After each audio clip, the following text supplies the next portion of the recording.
Hello. I don't Hi, know how's it what going? magical elf I thought was going to turn my camera off before. So sorry. I'm Oh, just like, here n- I am. Come no, on. that's just you. You're the magic. Okay, so guys, this is Krista Robbins.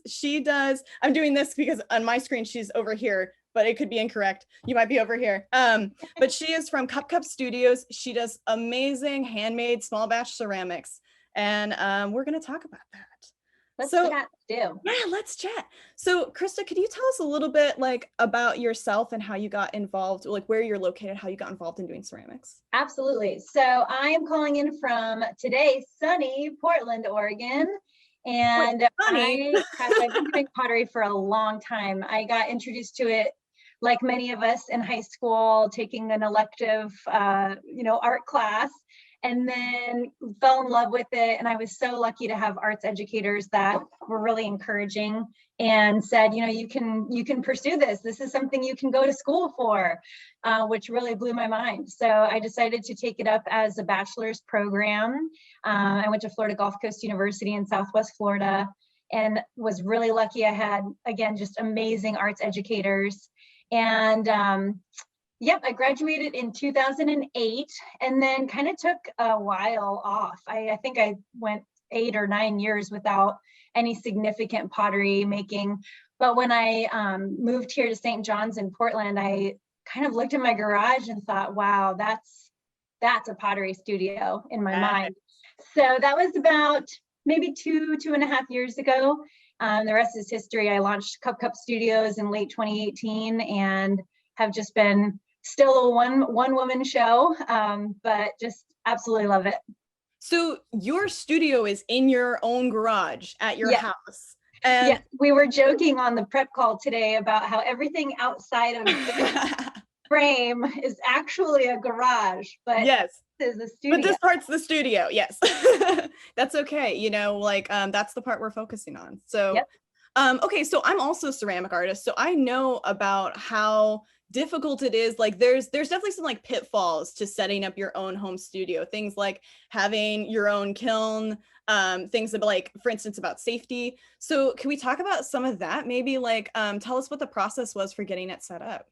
Yeah, it takes time. It's certainly not something that I sat down and, wrote on a piece of paper how everything was going to go. I think it always happened, or it happened kind of piecemeal where I had a studio here locally that has a kiln. And so I thought, well, maybe I'll just get a pottery wheel Right. and a table. And then I ran into one probably small issue trying to get my pieces to this, community art center and thought, I wonder how much a kiln costs. And Yeah. then, you just say yes. I just decided to say yes to all of those things because, like I said, I had gone so long without making anything in pottery and I really missed it. And I felt like if I didn't just commit and just say, okay, I'm a potter, I'm going to become a potter again. And in order to do that, I need to set myself up for success. And so I just made the investment. And then, then you think about, this might not be obvious, but you can't wash clay down your sink. It will, No, you have to set up a whole system for that. yeah. But they have DIY tutorials for that. Did you go with one of those or did you get like one of the fancy systems? It's not super fancy. I guess it's middle of the line, but it's just a Okay. really simple clay trap. I remember I had one in my studio at college. And so I just Nice. installed one of those. But the internet is an incredible tool. I have Googled my Yes. way through this entire journey for sure. That's awesome. Okay, so I know we put together a little video so Mhm. that Krista could walk us through making one of her pots. So I'm going to bring that up as a screen share. Let me go ahead and grab that. And Right. yeah, it's a great video, guys. I watched it like 4 Yeah, so this times. is just going to be, yeah, I have two. This is going to be kind of a fast pace. I think it's a little under 3 minutes. So you can go ahead and Yeah. play it. Okay. All right. Here we go. And go Yeah. ahead and tell us what's going on. Cool. So this is the process of making a ramen bowl. I don't know if you guys can still see me on camera, but this is one of You're my very ramen tiny, bowls. but yes, Very tiny. I can show it a little larger later. But this is me wedging the clay. You see, I kind of carefully measure everything out.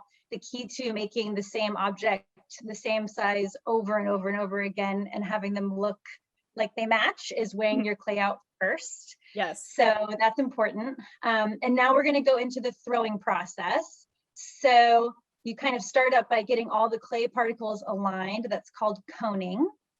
And then you're going to open up the clay and you make what's called a floor of the bowl.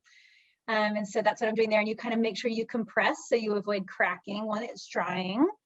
And then you would think a bowl would go out, but actually making a large bowl, you really want to go up first because of centrifugal force. The pottery wheel always wants your clay to keep going out. And once it goes out, you really cannot get it back in. You can't get it back in. It takes a lot of strength. How many pounds of clay is this right here? Or like what is the 3 weight? pounds and 12 ounces. That's pretty big. I tried throwing clay in college, and it's like a lot of upper body strength to manage your clay. It's skeletal work too. I really actually use my bones more than my muscles. There's different tips you can do when it comes to that. But yeah, it's a lot of clay for sure. So I see you're measuring. Now what I'm doing is kind of pulling out the bowl form, and you can see that I measure over and over again because I want to try to get a uniformity across the pieces. And then I use that curved rib to also get a uniformity in the bowl shape, so that when you look at two of the bowls together, they do look like they belong together as a unit. And then you just kind of clean up, and now we are on the last part. So this is 2 days after I threw that bowl. This is called trimming. It actually, in a lot of countries, they call it turning. And so this is always my part. It's so satisfying. It's so satisfying. There's hundreds of hours of trimming videos online that you can just, it's really, and I always get those comments when I put stuff like this on my social media. People say it's so calming and mesmerizing. So you're trimming out the foot here, right? Trimming out the foot.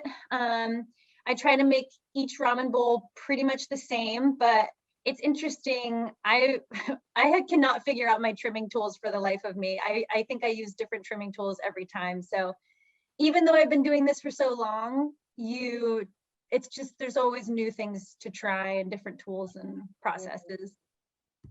Okay, so I'm gonna stop sharing. That's the end of that. It looks so cool. So that, all of that is in the greenware part of the ceramic process. That's just the beginning though. Correct.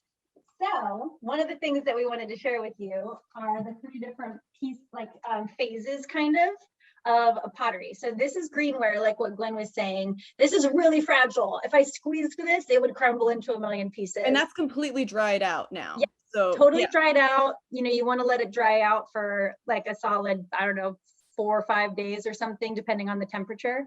And the color's different because it is a white clay body.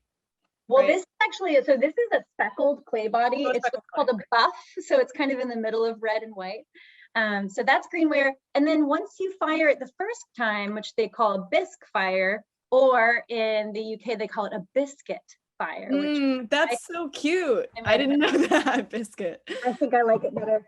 But this is a lot more sturdy. You can kind of hear it. Yes. But kind of boring. And it's really not food safe. It's actually still really porous.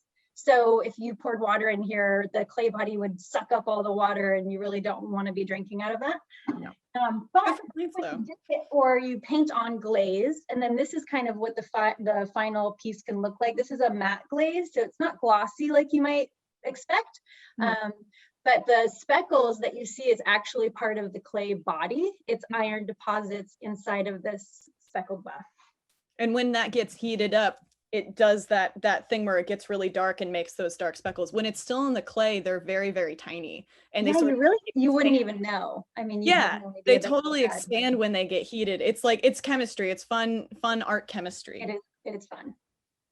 So, okay, great. And then we want to talk about stages of clay. So you have all of these different things that you do, and you've got stuff that's in your shop right now, but you also take commission orders.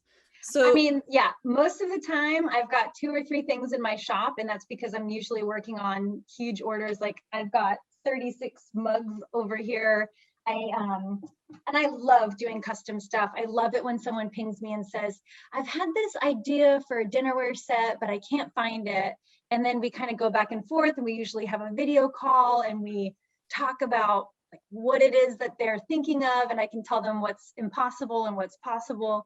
Right. And then this was a set that I just recently made for a friend and an old coworker, where he said he wanted a snack plate, a dinner plate, but it's just he and his partner. So they also wanted mugs and bowls, but they didn't really need 4 of each. So I can do that where I can make, you don't have to get 4 of each. You can have like 2 soup bowls, and then these are kind of like pasta bowls. They're a little shallower. So sky's the limit. That's why I like it so much. It just kind of keeps it fresh.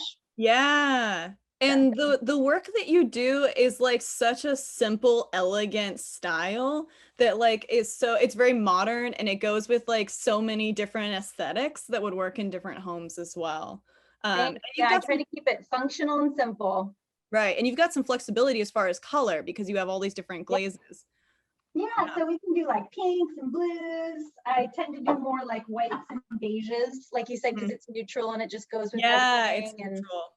Food looks good on neutral palettes. So if someone's interested in getting a hold of you for a commission, like what's the process for that? How do they get a hold of you? I think a lot of time people are hesitant because they're like, I have no idea how much that would cost. And then they're just like, just ask.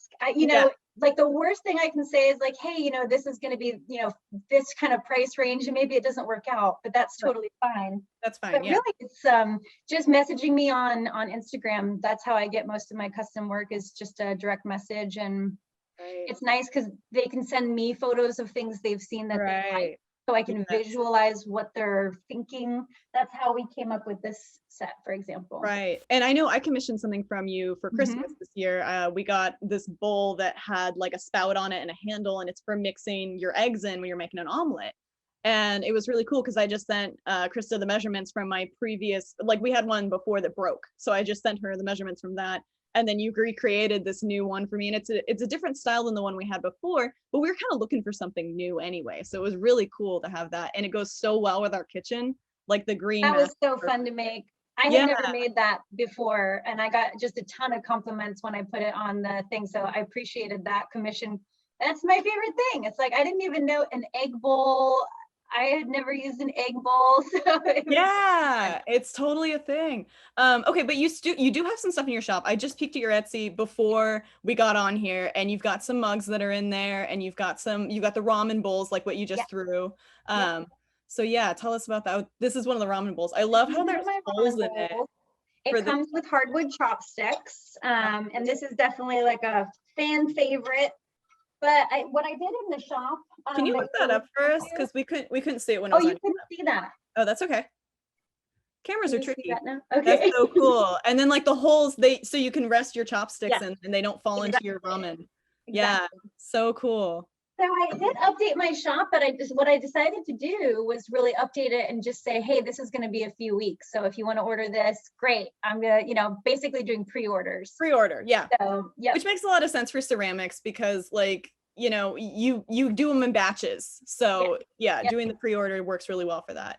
Awesome. So we've added a link to Krista's shop and a link that will send her an email. So if you're interested in commissioning some custom work from her, whether it be a set of plates, whether it be like a single platter, you can contact her directly and start exchanging photos and talk pricing by going to that button that's on our event page.